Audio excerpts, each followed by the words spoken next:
Assalamualaikum students, I am Dr. Rabia,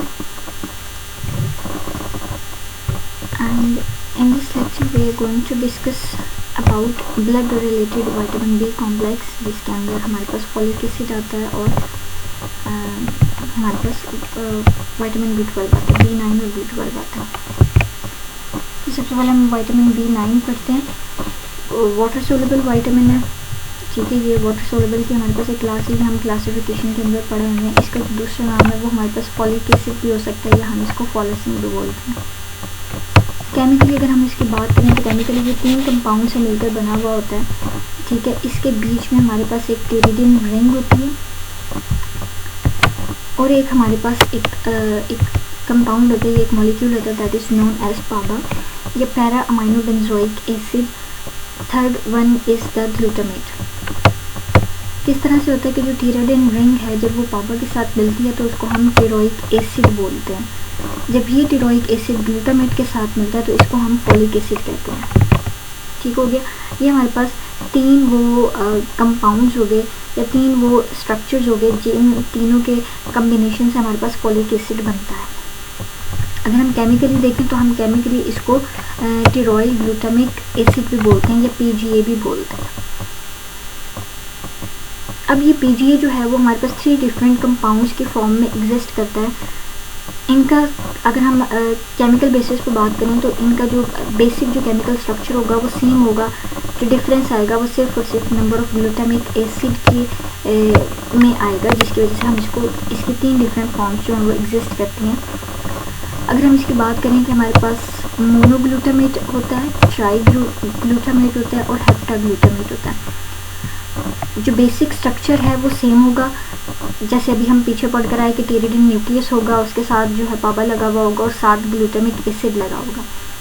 number of glutamic acid के base पे हमने इसकी 3 जो है वो कंपाउंड्स देखे। मोनोग्लूटामेट में सिंगल ग्लूटामेट होगा, ट्राईग्लूटामेट में 3 ग्लूटामेट होंगे और हेप्टाग्लूटामेट के अंदर 7, हेप्टा का मतलब 7 होता है तो यहाँ पे हमारे पास 7 ग्लूटामिक एसिड रेजिड्यूज पड़े हुए होंगे। अब हम अगली बात करते हैं कि हमारे पास जो है वो एक्टिव फॉर्म या coenzyme form of the folic acid जो है वो हमारे पास टेट्राहाइड्रोफोलेट है। अब हम देखेंगे कि ये किस तरह से बनता है, अभी हम थोड़ी देर में देखेंगे। अभी सिर्फ याद रखने वाली बात क्या है कि जो फॉलिक एसिड है उसकी एक्टिव फॉर्म को हम टेट्राहाइड्रोफोलेट बोलते हैं या THF बोलते हैं, जबकि सर्कुलेटिंग फॉर्म जो है वो मिथाइल टेट्राहाइड्रोफोलेट है। एक्टिव फॉर्म टेट्राहाइड्रोफोलेट है, सर्कुलेटिंग फॉर्म मिथाइल टेट्राहाइड्रोफोलेट है। अब जो हम डाइट में फॉलिक एसिड जो होता है वो पॉलीग्लूटामेट की फॉर्म में होता है, जो अभी हम पीछे पढ़ कर आए थे। More than 1 glutamic acid residues पड़े हुए होते हैं विद 3 to 7 ग्लूटामेट रेजिड्यूज। अब जो बॉडी होती है वो अनेबल होती है टू एब्जॉर्ब दैट पॉलीग्लूटामेट, ठीक है। वो उस पॉलीग्लूटामेट को एब्जॉर्ब नहीं कर सकती, तो हमारे पास एक स्पेशल एंजाइम की क्लास होती है जिसको हम फोलेट कॉन्जुगेस बोलते हैं। ये हमारे पास duodenum and jejunum the first 2 parts of the small intestine के अंदर पड़े हुए एंजाइम्स हैं जो कि इस ग्लूटामेट रेजिड्यूज को तोड़ते हैं, ठीक है। और ये पॉलीग्लूटामेट जो है वो कन्वर्ट कर दिया जाता है इनटू द मोनोग्लूटामेट। अब ये मोनोग्लूटामेट अवेलेबल होगा बॉडी के लिए, बॉडी इजीली इसको अपटेक कर लेगी, इसको एब्जॉर्ब कर लिया जाएगा और उसके बाद इसको सर्कुलेशन में जो है वो डाल दिया जाएगा in the form of methyl tetrahydrofolate. अब हम बढ़ते हैं कि इसकी एक्टिव फॉर्म की सिंथेसिस किस तरह से होगी। फॉलिक एसिड एब्जॉर्ब होगा, डाइटरी फॉलिक एसिड होगा, ठीक है। जो बॉडी को रॉ मटेरियल अवेलेबल है वो है फॉलिक एसिड। हमने एक्टिव फॉर्म में जाना है यानी THF में जाना है, टेट्राहाइड्रोफोलेट में जाना है। किस तरह से होगा कि ये जो फॉलिक एसिड है इस पे एंजाइम्स जो हैं वो एक्ट करेंगे, उन एंजाइम का नाम है फॉलिक एसिड रिडक्टेजेस, ठीक है। ये एंजाइम एक्ट करेंगे ऑन द फॉलिक एसिड। ये रिएक्शन जो है वो डिपेंडेंट है ऑन द डिसीज, ठीक है। ये हमारे पास फॉलिक एसिड है, फॉलिक एसिड क्या करेगा, कन्वर्ट कर दिया जाएगा इनटू THF फॉर्म यानी टेट्राहाइड्रोफोलिक एसिड। किस एंजाइम के थ्रू ये इसकी रिडक्शन होगी, डाईहाइड्रोफोलेट रिडक्टेज एंजाइम होगा और उस एंजाइम का कोफैक्टर जो होगा वो NADPH है। या NADPH वो मॉलिक्यूल है जो हाइड्रोजन आयन जो है वो प्रोवाइड करेगा to that of the folic acid. अब किस तरह से होगा कि ये जो NADPH मॉलिक्यूल है ये अपने हाइड्रोजन आयन को दे देगा, ठीक है, टू द फॉलिक एसिड। अब ये जो दे रहा है तो खुद क्या होगा, ऑक्सीडाइज होगा और लेने वाला रिड्यूस होगा, ठीक है, यानी NADPH जो है वो ऑक्सीडाइज होगा इनटू NADP, जबकि जो फॉलिक एसिड है वो कन्वर्ट कर दिया जाएगा इनटू 7,8 डाई आपकी हाइड्रोफोलिक एसिड। यानी अब क्या हुआ कि हमारे पास पोजीशन नंबर 7 और 8 के ऊपर दो हाइड्रोजन आइंस जो हैं वो लग गए हैं और ये मॉलिक्यूल जो है वो खुद क्या हो गया, रिड्यूस्ड हो गया। Folic acid is reduced into the 7,8 di hydrofolic acid. Hydrogen atom किस पोजीशन पे लगे, पोजीशन नंबर 7 और 8 के ऊपर लगेंगे।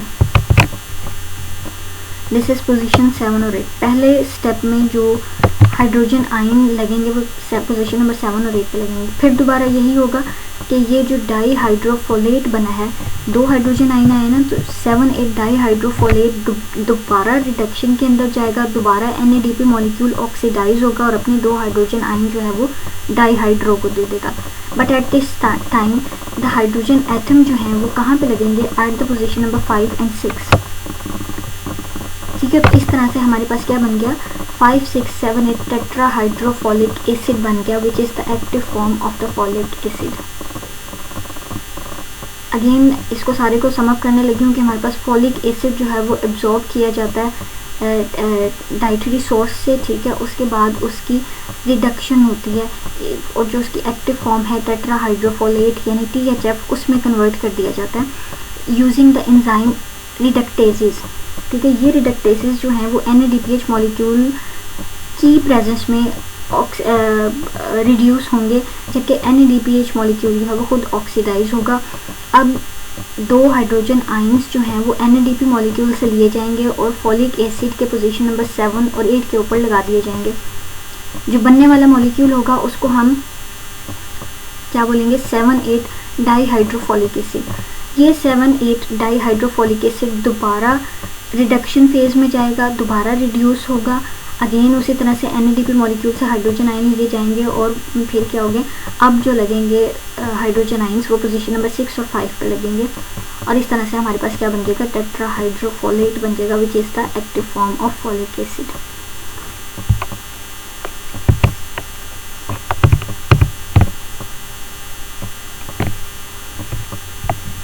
अब ये जो है वो एंजाइम के यूज़ कर रहा है, NADP को यूज़ कर रहा है एज एन हाइड्रोजन डोनर और इसी तरह से इसको रिक्वायर है vitamin C as a cofactor. अब हम देखेंगे कि बायोकेमिकल फंक्शन, जो इसका सबसे इम्पोर्टेंट बायोकेमिकल फंक्शन है जो आपको फिंगर टिप्स पे याद होना चाहिए, दैट इज़ 1 कार्बन मेटाबॉलिज्म। अब ये 1 कार्बन मेटाबॉलिज्म सिंपलेस्ट वर्ड्स के अंदर ये है कि ये क्या होगा, ये जो फॉलिक एसिड है ये क्या करेगा कि बहुत सारे जो बॉडी के अंदर मेटाबॉलिक प्रोसेसेस हो रहे हैं, ये इसका काम जो है वो इसने क्या करना है कि एक कार्बन वाले मॉलिक्यूल्स को उठाएगा डोनर से, ठीक है, अपने साथ जोड़ेगा, कॉम्प्लेक्स बना देगा, उसके बाद पकड़ के इस सिंगल कार्बन वाले को उठा के एक्सेप्टर को दे देगा। This is the 1 carbon metabolism कि हमारे पास ये क्या है कि एक कार्बन कंटेनिंग जो ऑर्गेनिक मॉलिक्यूल होगा उसको डोनर से एक्सेप्ट करेगा, अपने साथ बाइंड करेगा और एक्सेप्टर को दे देगा। THF जो है वो सर्व करता है एज एन एक्सेप्टर और donor of 1 carbon unit in a variety of reactions involving the amino acid and nucleotide metabolism. ये वो प्रोसेसेस हैं जो अमाइनो एसिड की सिंथेसिस अगर आप देखोगे तो इसमें कार्बन जो है वो रिक्वायर्ड होगा। सेम केस हमारे पास न्यूक्लियोटाइड के मेटाबॉलिज्म के अंदर भी है कि जब न्यूक्लियोटाइड की सिंथेसिस हो रही होगी तो हमें क्या रिक्वायर्ड होगा, कार्बन रिक्वायर्ड होगा। तो ये जो आपका फॉलिक एसिड है, THF है एक्टिव फॉर्म के अंदर, ये एक्सेप्टर और डोनर के तौर पे काम करता है। किसके एक्सेप्टर और डोनर के ऊपर, सिंगल कार्बन मोइटी की, ठीक है, यानी 1 कार्बन कंटेनिंग क्या कहते हैं आपका मॉलिक्यूल, उसको एक्सेप्ट करेगा डोनर से, उसको दे देगा एक्सेप्टर को। इस तरह से जो है वो अमाइनो एसिड की सिंथेसिस के रिएक्शंस में काम करता है और न्यूक्लियोटाइड के सिंथेसिस में काम करता है। अब ये जो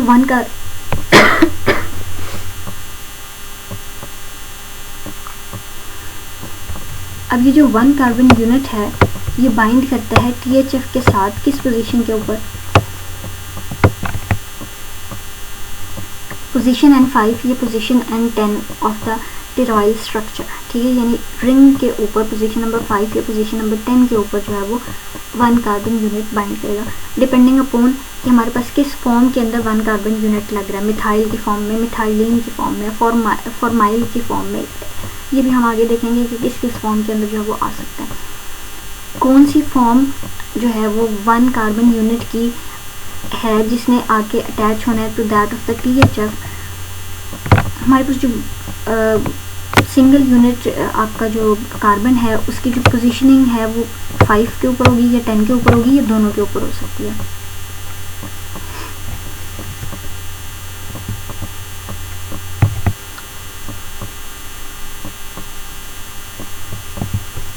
अब अगर तो सिंगल यूनिट फॉर्माइल की फॉर्म में है तो फिर ये position number 5 of the THF के ऊपर लगेगा और हमारे पास N5 फॉर्माइल टेट्राहाइड्रोफोलेट बन जाएगा।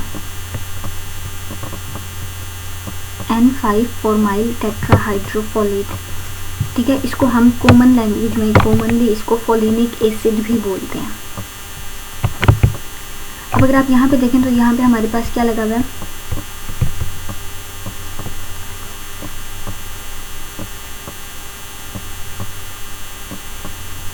पोजीशन नंबर 5 पे पड़ी हुई नाइट्रोजन के साथ हमारे पास सिंगल कार्बन यूनिट जो भी होगा, आइदर मिथाइल, इथाइल, इथाइलिन, ठीक है, या फिर हमारे पास फॉर्माइल की फॉर्म में जो है वो सिंगल यूनिट ऑर्गेनिक मॉलिक्यूल होगा, वो इधर लगेगा, ठीक है। This is the nitrogen of the position number 5 यहाँ पे लगेगा और इस तरह से जो है इस स्पेसिफिक मॉलिक्यूल को हम फोलिनिक एसिड बोलते हैं जब फॉर्माइल लगेगा एट द पोजीशन नंबर 5।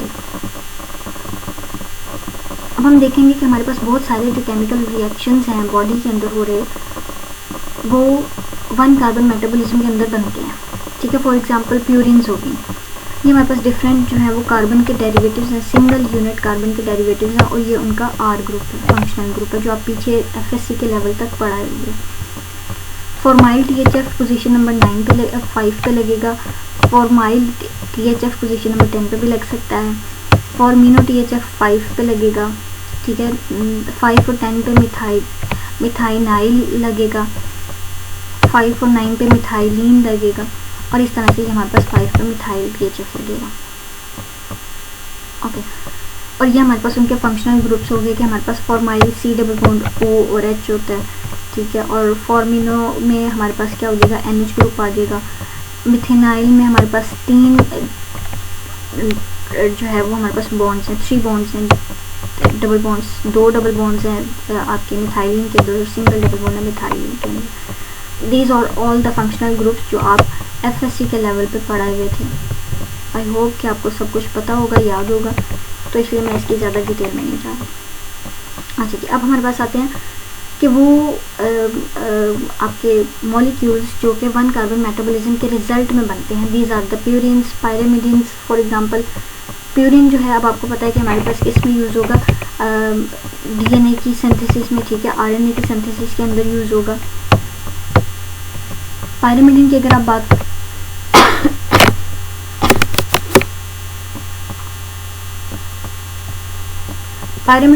बात करोगे तो पायरिमिडिन भी हमारे पास क्या होता है कि आपके DNA की सिंथेसिस के अंदर इन्वॉल्व होता है कि हमारे पास एक कंपाउंड बनता है न्यूक्लियोटाइड थाइमिडाइलिक एसिड, ठीक है। इस तरह से ये इन्वॉल्व होता है in the synthesis of pyrimidine और इनडायरेक्टली जो है वो in the synthesis of the DNA। इसी तरह से जो और कंपाउंड्स बनते हैं वन कार्बन मेटाबॉलिज्म के रिजल्ट में, these are the glycine, serine, ethanolamine and choline. ये वो मॉलिक्यूल्स हैं जो कि वन कार्बन मेटाबॉलिज्म के रिजल्ट में बनेंगे। इसके अलावा हमारे पास इन वन कार्बन मेटाबॉलिज्म के अलावा एक और फंक्शन जो कि परफॉर्म किया जाता है by the active form of the folic acid, वो ये है कि हमारे पास, अब आपने देखा था कि हमारे पास पोजीशन नंबर 5 पे मिथाइल THF बन गया था, ठीक है। अब इसको हमने मिथाइल फ्री करना है, यानी THF हमने लेना है, ठीक है। अब इस THF को लेने का जो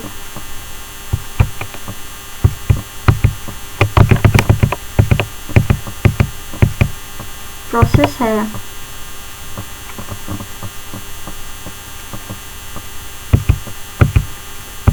वो इस तरह से होता है कि हमारे पास थ्रियोनिन होता है एक मॉलिक्यूल, ठीक है, जो कि कन्वर्ट कर दिया जाता है इनटू मेथियोनिन।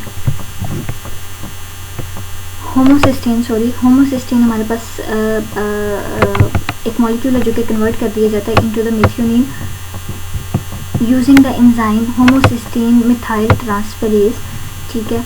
और इसमें हमारे पास विटामिन B12 रिक्वायर्ड होता है। विटामिन B12 की प्रेजेंस में जो हमारे पास मिथाइल THF फॉर्म है वो मिथाइल फ्री हो जाती है, यानी THF फॉर्म के अंदर आती है, और इस रिएक्शन के अंदर होमोसिस्टीन जो होता है वो कन्वर्ट किया जाता है इनटू द मेथियोनिन। ये हमारे पास वो स्टेप है जो एडिशनल 1 कार्बन आपका जो है क्या कहते हैं 1 कार्बन मेटाबॉलिज्म से ऐड है। अच्छा जी, अब ये जो मिथाइल फ्री रिएक्शन है, यानी THF को आपने मिथाइल से फ्री कराना है, तो फिर ये रिएक्शन जो है वो है जहाँ पे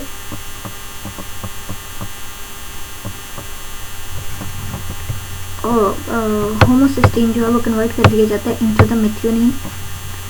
ये बहुत सारे जो है ना वो एक तो ये वाला जो रिएक्शन है, ये वाला जो स्टेप है, एक तो 1 कार्बन मेटाबॉलिज्म के अंदर भी हो रहा है, और इसके साथ साथ ये आपकी स्टोरेज फॉर्म से फ्री फॉर्म के अंदर या अवेलेबल फॉर्म के अंदर जो है वो कन्वर्जन के लिए भी हो रहा है।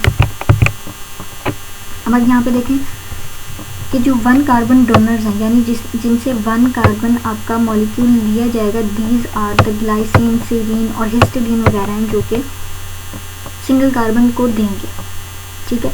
अब ये सिंगल कार्बन जो है वो मिथाइल की फॉर्म में आएगी या फॉर्माइल की फॉर्म में आएगी, वो सारी फॉर्म्स में आएंगी जो भी हम पीछे पढ़ कर आएंगे। अब किस तरह से होगा कि ये जो THF है ये अपने सिंगल कार्बन के साथ बाइंड कर जाएगी और फिर हमारे पास 1 कार्बन THF बन जाएगी, यानी अगर मिथाइल है तो मिथाइल THF बन जाएगी। इसी तरह से बाकी सारे जो फंक्शनल रिएक्शंस हैं, फंक्शनल ग्रुप्स हैं, उसके साथ हो जाएगा। तो जो सिंगल कार्बन मॉइटी है वो क्या THF के साथ बाइंड करके 1 कार्बन THF कॉम्प्लेक्स बना देगी, ठीक है। अब ये जो है ये सोर्स ऑफ कार्बन है, ये कैरियर ऑफ कार्बन के तौर पे एक्ट करेगा। THF डोनर से लेकर कार्बन को अपने साथ बाइंड करेगा और फिर इस कार्बन को जो है वो एक्सेप्टर को प्रोवाइड कर देगा। अब ये एक्सेप्टर कोई सा भी अमाइनो एसिड हो सकता है, यानी अमाइनो एसिड की सिंथेसिस होगी तो ये कार्बन जो है ये टेकअप कर लिया जाएगा बाय द THF। प्यूरिन्स की सिंथेसिस होगी तो प्यूरिन्स ले सकती हैं, यानी प्यूरिन का मेटाबॉलिज्म हो रहा होगा, प्यूरिन की सिंथेसिस हो रही होगी। Same case with the choline, अगर कोलिन बन गया तो यहाँ से कार्बन जो है वो ले ली जाएगी।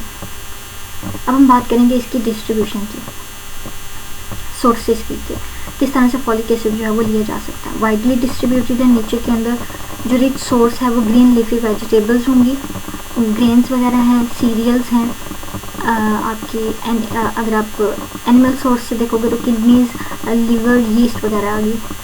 जो मिल्क है वो एक पुअर सोर्स है फॉलिक एसिड का। अब हम बात करेंगे डेफिशिएंसी मैनिफेस्टेशंस की, कि हमारे पास अगर फॉलिक एसिड, ये वो फॉलिक एसिड वो विटामिन है जिसकी डेफिशिएंसी जो है वो कॉमन होती है।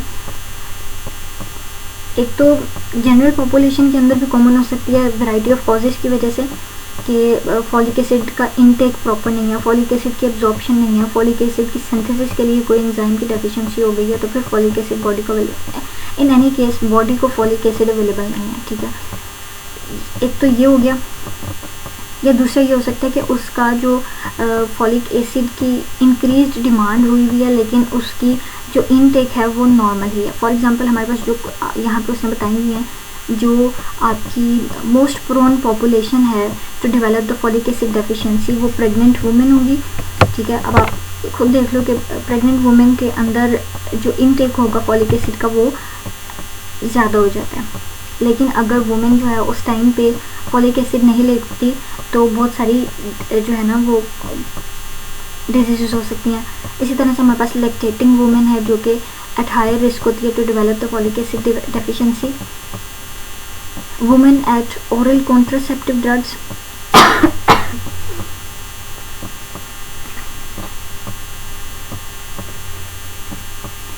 और एल्कोहलिक्स, ठीक है, ये वो पॉपुलेशंस हैं जो कि हायर रिस्क पे हैं to develop the folic acid deficiency.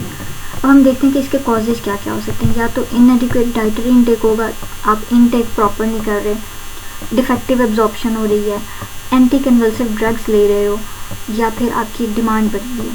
All these are causes जो कि डेफिशिएंसी को कंट्रीब्यूट करते हैं। अब हम देखते हैं कि अब डेफिशिएंसी होगी तो क्या क्या डिजीज़ आ सकती हैं। मेगैलोब्लास्टिक एनीमिया हो सकता है, ठीक है। अब मेगैलोब्लास्टिक एनीमिया के अंदर क्या होता है कि हमारे पास अभी हमने देखा था कि हमारे पास ये जो फॉलिक एसिड है ये अमाइनो एसिड और प्यूरिन्स और पायरिमिडिन्स की सिंथेसिस के अंदर काम करेगा। अब जब वो नहीं होगा तो आपकी जो न्यूक्लियस है उसकी सिंथेसिस नहीं होगी। इस तरह से आपकी जो आरबीसीज हैं उनकी प्रोडक्शन जो होगी वो इम्प्योर हो जाएगी। यानी अब क्या है कि बॉडी की डिमांड तो ये जो आरबीसी की है, लेकिन पीछे से आरबीसी बन नहीं रहा, तो फिर क्या होंगे कि एबनॉर्मल जो आरबीसीज होंगे वो ब्लड सर्कुलेशन के अंदर आना शुरू हो जाएंगे और इस तरह से मेगैलोब्लास्टिक जो चेंजेस हैं बोन के अंदर आने शुरू हो जाएंगी। और इस तरह से हमारे पास एक कंडीशन आएगी जिसको हम मेगैलोब्लास्टिक एनीमिया बोलते हैं, यानी आपके इमेच्योर आरबीसीज जो हैं वो ब्लड सर्कुलेशन के अंदर आना शुरू हो जाते हैं। एक और कंडीशन आती है जिसको हम न्यूरल ट्यूब डिफेक्ट्स बोलते हैं कि न्यूरल ट्यूब डिफेक्ट्स ये है कि न्यूरल ट्यूब से जो हमारे पास न्यूरल ट्यूब एक स्ट्रक्चर है, आप पीछे पढ़ाए हो एम्ब्रियो के अंदर कि न्यूरल ट्यूब वो स्ट्रक्चर है जिससे हमारे पास सीएनएस और आपके पूरे नर्वस सिस्टम में जो है वो डिफ्रेंशिएट होना होता है। अब फॉलिक एसिड की डेफिशिएंसी की वजह से हमारे पास डिफरेंट न्यूरल ट्यूब डिफेक्ट्स आने शुरू हो जाते हैं। फॉर एग्जांपल स्पाइनल बाइफिडा होता है जिसके अंदर आपकी जो स्पाइनल कॉर्ड की जो एक प्रॉपर फॉर्मेशन है, ये डेवलपमेंट है, वो सही से पूरी नहीं हो रही होती, जिसकी वजह से हमारे पास ये कंडीशन आती है जिसको हम न्यूरल ट्यूब डिफेक्ट्स बोलते हैं। और इसी वजह से प्रेगनेंसी के अंदर फॉलिक एसिड की डिमांड जो है वो बढ़ जाती है, क्योंकि फॉलिक एसिड जो है वो रिक्वायर्ड होता है इस प्रोसेस के लिए, और जब वो नहीं होगा तो फिर डिफेक्ट आना शुरू हो जाता है। The other condition is homocysteinemia. इसमें क्या होता है कि अभी हमने पीछे पढ़ कर आए थे कि हमारे पास जो होमोसिस्टीन है वो कन्वर्ट कर दिया जाता है इनटू द मिथ्योनिन, ठीक है। अब अगर ऑब्वियसली ये एक हमने भी पढ़ा कि एंजाइम के थ्रू होगा। अब अगर ड्यू टू एनी रीज़न इस एंजाइम की प्रॉपर फंक्शनिंग नहीं हो रही तो हीमोसिस्टीन कन्वर्ट नहीं किया जाएगा इनटू द मिथ्योनिन। अब अगर ये कन्वर्ट नहीं होगा तो इसकी कंसंट्रेशन ब्लड के अंदर बढ़ती रहेगी, और यही वो कंडीशन है जिसको हमने हीमोसिस्टीनिया बोला है कि इंक्रीज्ड कंसंट्रेशन इन ब्लड हो जाएगी। ये हमारे पास एक टेबल है जिसके अंदर हमने C1 मोइटी को डोनर और एक्सेप्टर के तौर पर लिया, ठीक है। डोनर यानी हमारे पास क्या क्या होंगे, फॉर्मिनो ग्रुप हो जाएगा, ठीक है, जो कि ग्लूटामिक एसिड से लिया जाएगा या फ्रॉम द हिस्टिडीन से, हिस्टिडीन से ग्लूटामिक एसिड, और ग्लूटामिक एसिड से हमारे पास ये ग्रुप जो है वो as a single carbon moiety के तौर पर लिया जाएगा। This is the single carbon, ठीक है। मिथाइल ग्रुप जो है वो मिथ्योनिन से लिया जाएगा। ये हमारे पास एक्चुअली डोनर्स हैं जो अपना एक कार्बन जो है वो डोनेट कर रहे हैं, और ये हमारे पास वो एक्सेप्टर्स हैं जो उस कार्बन को लेकर अपनी इस फॉर्म के अंदर आ रहे हैं, ठीक है। ग्लाइसिन बनेगा, होमोसिस्टीन बनेगा, यूरासिल बनेगा, एथेनोलामीन बनेगा, हिस्टिडीन सिंथेसिस होगी। ये था हमारा विटामिन B9। अब हम बात करते हैं विटामिन B12 की। इसका दूसरा नाम जो है वो हमारे पास कोबालामिन भी है, ये वाटर सॉल्युबल विटामिन है। इसको हम एंटी परनीशियस एनीमिक फैक्टर भी बोलते हैं, और इसी तरह से हम इसको एक्सट्रिंसिक फैक्टर ऑफ कैस्टर भी बोलते हैं। ये वो वाहिद विटामिन है जिसका कॉम्प्लेक्स स्ट्रक्चर है। अब इसका स्ट्रक्चर जो है वो बिल्कुल अगर आप हीमोग्लोबिन के स्ट्रक्चर को जो है वो रिकॉल करें तो उसके अंदर भी हमारे पास एक बड़ी रिंग बनी थी 4 पायरोल रिंग्स के जुड़ने से। पायरोल रिंग हमारे पास 5 कॉर्नर्ड नाइट्रोजन कंटेनिंग रिंग थी जिसके सेंटर में एक एटम पड़ा हुआ था जो कि आयरन था इन हीमोग्लोबिन। यहाँ पे भी हमारे पास एक बड़ी रिंग बनेगी जिसको हम कोरिन रिंग बोल रहे हैं, ठीक है। यहाँ पे हमारे पास एक बड़ी रिंग बनेगी जिसको हम कोरिन रिंग बोल रहे हैं। इस रिंग के अंदर हमारे पास फर्दर 4 पायरोल रिंग्स होंगी,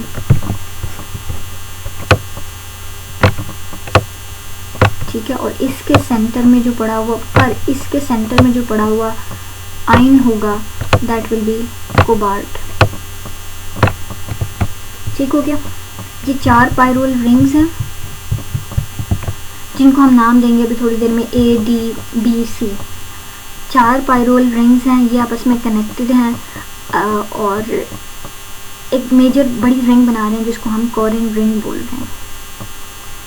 ओके, यहाँ तक हो गया हमारा। उसके बाद वो कहते हैं कि हमारे पास the groups namely the methyl acetamide और propionamide are substituted on the pyrrole ring. इस रिंग के अलावा हमारे पास इसके ऊपर कुछ सब्स्टिट्यूट्स वगैरह लगे होते हैं, either in the form of methyl या एसिटामाइड। यहाँ पे आपका क्या लगा होगा, एक एडिशनल जो है वो ग्रुप लगा हुआ होगा पायरोल रिंग के ऊपर,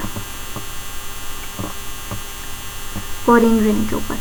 अच्छा जी, उसके बाद हमारे पास क्या है कि यहाँ पे उसने बताया कि हमारे पास ये जो विटामिन B12 है इसके अंदर जो सेंट्रल कोबाल्ट पड़ा हुआ है, वो सेंट्रल कोबाल्ट जो है वो 6 एटम्स के साथ बॉन्ड बना रहा है। कोऑर्डिनेशन स्टेट ऑफ 6 के अंदर है, किस तरह से कि 4 तो इसके जो हैं बॉन्ड्स वो किस तरह से। अच्छा, यहाँ पे एक पॉइंट रह गया कि हमारे पास जो A और D होंगी आपकी यूनिट्स पायरोल रिंग के, अभी हमने पढ़ा था ना कि इसको 4 रिंग्स के अंदर हम 4 उसके अंदर डिवाइड कर रहे हैं, तो हमारे पास 4 यूनिट जो हैं उनमें से A और D जो है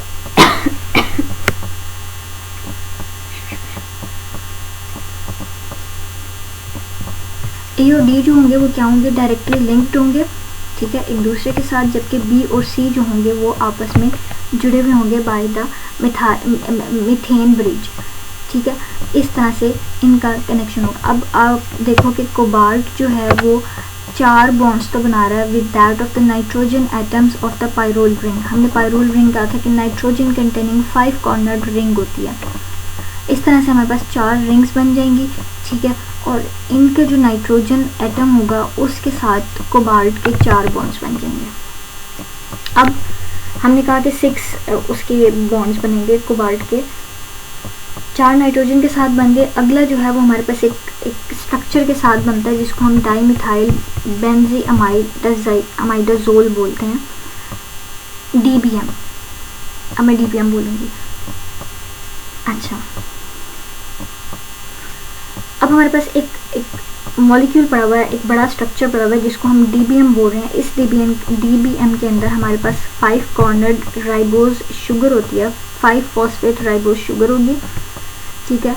और उसके साथ साथ हमारे पास अमाइनो आइसोप्रोपेनॉल लगा हुआ होगा रिंग के साथ, ठीक है। ये सारा जो स्ट्रक्चर है इसका जो नाइट्रोजन, ये आपका DBM का जो नाइट्रोजन है ये लिंक होगा with that of the cobalt, जबकि जो अमाइड ग्रुप होगा of the amino acyl propyl का वो D रिंग के साथ कनेक्टेड होगा।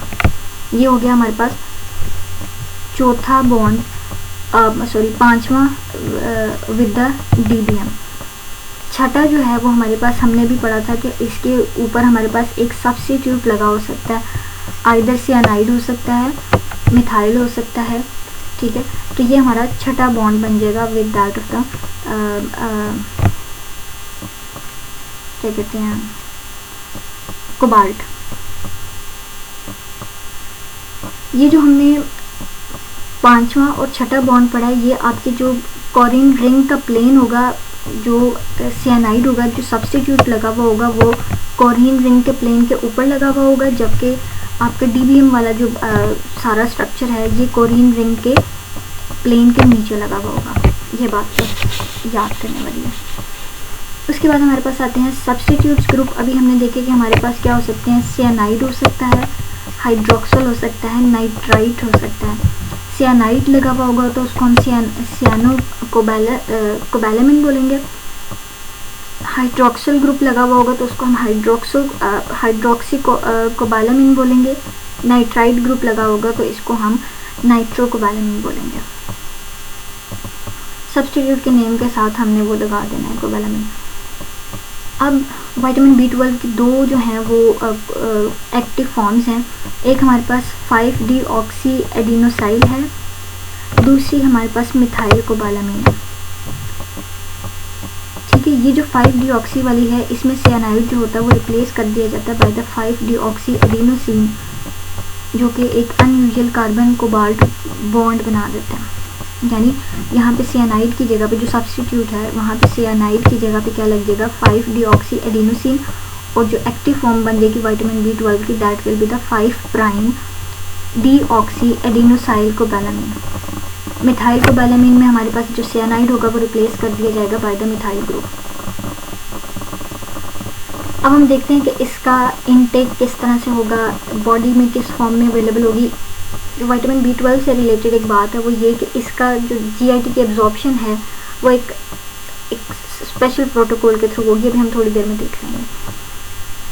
जो विटामिन B12 है वो फूड के अंदर जो है वो फ्रीली अवेलेबल नहीं होती, यानी विटामिन B12 की फॉर्म में नहीं एग्जिस्ट करती। ठीक है, ये जो विटामिन B12 है वो एक प्रोटीन के साथ जुड़ा हुआ होता है डाइट के अंदर। आपने जो अभी हमने डाइटरी सोर्सेज पढ़े, उन डाइटरी सोर्सेज के अंदर क्या है कि अभी नहीं पढ़े इसके, अभी हम आगे पढ़ेंगे थोड़ी देर के अंदर। जो डाइटरी सोर्सेज हैं उसके उस डाइट के अंदर विटामिन B12 फ्री फॉर्म के अंदर नहीं पड़ा हुआ, एक प्रोटीन के साथ जुड़ा हुआ पड़ा हुआ होता है।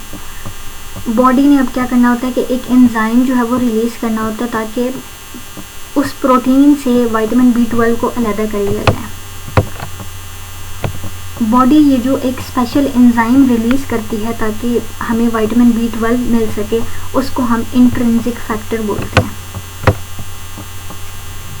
जबकि जो डाइटरी सोर्स है विटामिन का उसको हम एक्सट्रिंसिक फैक्टर ऑफ कैसल बोलते हैं। अच्छा, अब इंट्रिंसिक फैक्टर जो है उसका एक फीचर बताया हुआ है कि ये जो है वो डाइजेस्टिव ट्रैक्ट की प्रोटियोलिटिक एंजाइम को रेजिस्ट करता है, यानी जो GIT के प्रोटियोलिटिक एंजाइम्स हैं वो इस प्रोटीन पे एक्ट नहीं करेंगे। अब ये एंजाइम इंट्रिंसिक फैक्टर भी लेकिन वो प्रोटीनियस इन नेचर होगा, तो जो प्रोटियोलिटिक एंजाइम्स हैं वो जो है वो अनेबल होंगे, या इंट्रिंसिक फैक्टर जो है वो उनकी एक्टिविटी को रेजिस्ट करता है। अब इंट्रिंसिक फैक्टर जो है वो डाइमर की फॉर्म में होता है और ये 2 या 1 मॉलिक्यूल ऑफ विटामिन B के साथ बाइंड कर जाता है स्ट्रांगली। अब जब इंट्रिंसिक फैक्टर विटामिन B12 के साथ बाइंड कर जाएगा तो हमारे पास कॉम्प्लेक्स बन जाएगा। ठीक है, इसकी बाइंडिंग जो है वो क्या होगी, जब ये बाइंड कर जाएगा कॉम्प्लेक्स बन जाएगा तो फिर हमारे पास जो बैक्टीरिया होगा वो अनेबल होगा to take up that vitamin B12 from the diet, और अपना यूज़ जो है उसका उस बैक्टीरिया के अपने यूज़ के लिए वो अनअवेलेबल हो जाएगी। कॉम्प्लेक्स बन गया कोबालामीन IF कॉम्प्लेक्स। ठीक है, अब ये गट के थ्रू ट्रैवल करेगा, म्यूकोजा ऑफ द इलियम में आएगा। इलियम के म्यूकोजा के सरफेस पे जाने के बाद ये जो कॉम्प्लेक्स है ये स्पेसिफिक रिसेप्टर्स के साथ बाइंड करेंगे। वो स्पेसिफिक रिसेप्टर्स म्यूकोजल सेल्स की सेल मेम्ब्रेन पे लगे हुए हैं, यानी अब इनका घर आ गया, अब इन्होंने इधर जाना है mucosal cells of the ileum के अंदर। ये कॉम्प्लेक्स IF कोबालामीन कॉम्प्लेक्स जो है वो बाइंड कर देगा रिसेप्टर के साथ, और जो विटामिन B12 है इसकी एंट्री करा देगा इनटू द सेल्स, और वहाँ पे ये सेल्स उन सेल्स के अंदर म्यूकोजल सेल्स के अंदर विटामिन B12 जो है वो मिथाइल फॉर्म में कन्वर्ट कर दिया जाएगा। सबसे पहली कहानी जो थी वो ये थी कि प्रोटीन बाउंड विटामिन B12 था डाइट के अंदर। स्टमक ने एक फैक्टर रिलीज़ किया जिसने प्रोटीन को अलग कर दिया, B12 को अलग कर दिया, खुद उस B12 को अपने साथ जोड़ लिया। अब mucosal cells of the ileum के अंदर एक स्पेसिफिक रिसेप्टर लगा हुआ होता है जिसके साथ ये कॉम्प्लेक्स बाइंड करेगा और विटामिन B12 जो है वो एंटर कर दिया जाएगा और वहाँ पे कन्वर्ट कर दिया जाएगा इनटू द मिथाइल कोबालामीन। अब ये मिथाइल कोबालामीन जो है एक specific protein of the plasma के साथ जो है वो बाइंड कर जाएगा। उस प्रोटीन का नाम जो है वो हमारे पास ट्रांसकोबालामीन्स है। दो फॉर्म में एग्जिस्ट करती है, T1 और T2। T2 जो है वो हमारे पास मोस्ट फिजियोलॉजिकली मोस्ट प्रोमिनेंट होती है। अच्छा, अब इस प्रोटीन के साथ ये बाइंड कर जाएगा, मिथाइल कोबालामिन प्रोटीन के साथ बाइंड करेगा और इस तरह से सर्कुलेट करेगा। फिर ये लीवर के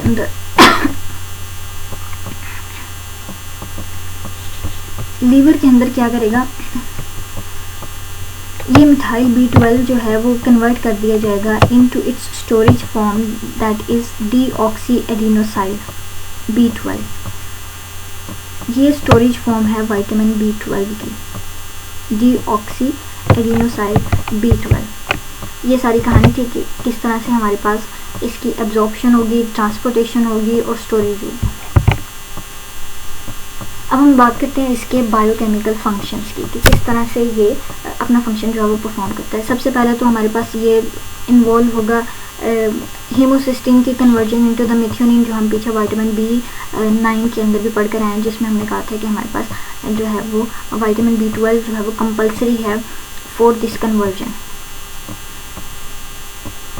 दूसरा हमारे पास है isomerization of methyl malonyl coenzyme A to succinyl coenzyme A. हमारे पास एक कंपाउंड है जो कि मिथाइल मेलोनाइल कोएंजाइम ए के नाम से है, उसकी आइसोमराइजेशन होगी इनटू सक्सिनाइल कोएंजाइम ए। ठीक है, ये जो कन्वर्जन है ये enzyme methyl malonyl coenzyme A mutase enzyme के थ्रू की जाती है into the succinyl coenzyme A in the presence of vitamin B12 coenzyme, जो कि एक्टिव फॉर्म के अंदर किस फॉर्म में, डीऑक्सी एडिनोसाइल कोबालामिन।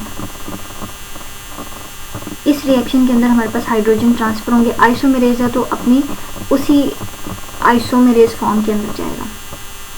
ठीक है, यानी जो उसका फॉर्मूला होगा सेम रहेगा। अगर मतलब जैसे हम ग्लूकोज और फ्रुक्टोज की बात करते हैं, नंबर ऑफ मॉलिक्यूल्स जो number of atoms in a molecule same रहेंगे, सिर्फ उसकी पोजीशन चेंज होती रहेगी। इसी तरह से हमारे पास यहाँ पे होगा।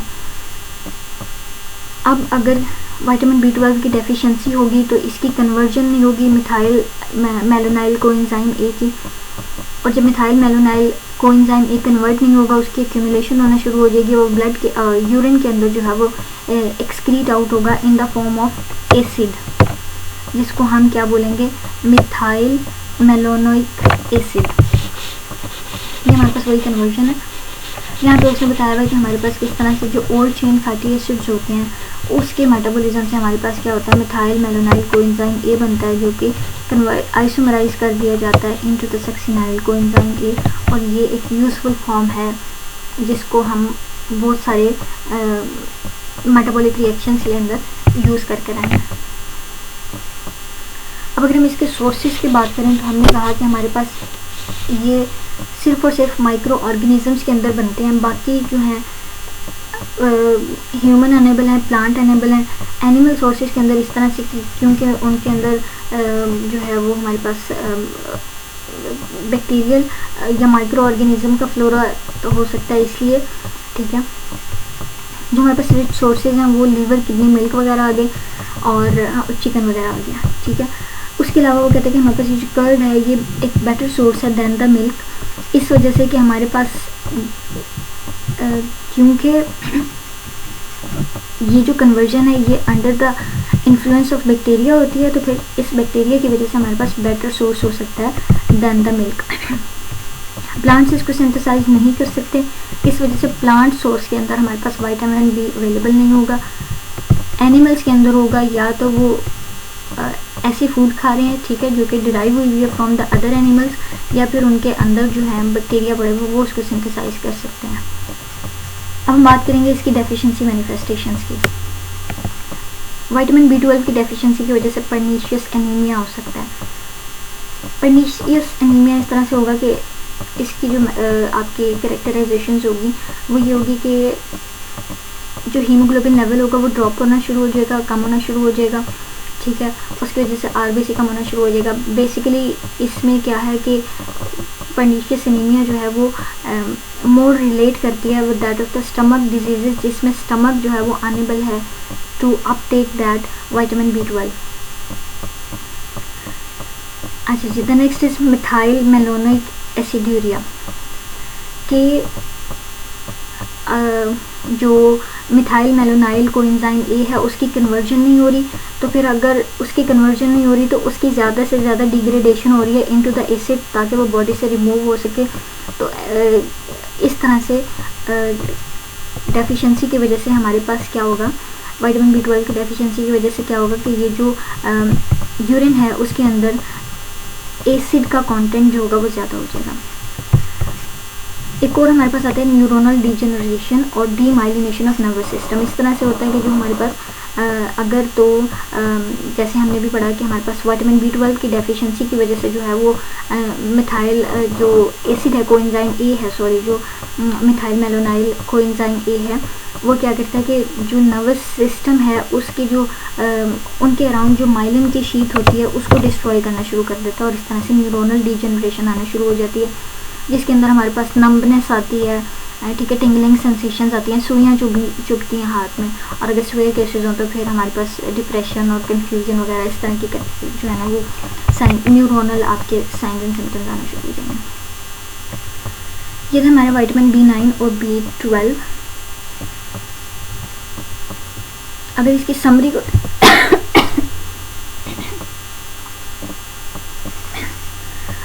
समरी को देखा जाए तो फिर हमारे पास इसका जो फॉलिक एसिड है वो क्या काम करता है, उसकी जो एक्टिव फॉर्म है THF वो ट्रांसफ़र करती है 1 कार्बन एटम को, 1 कार्बन मॉलिक्यूल को,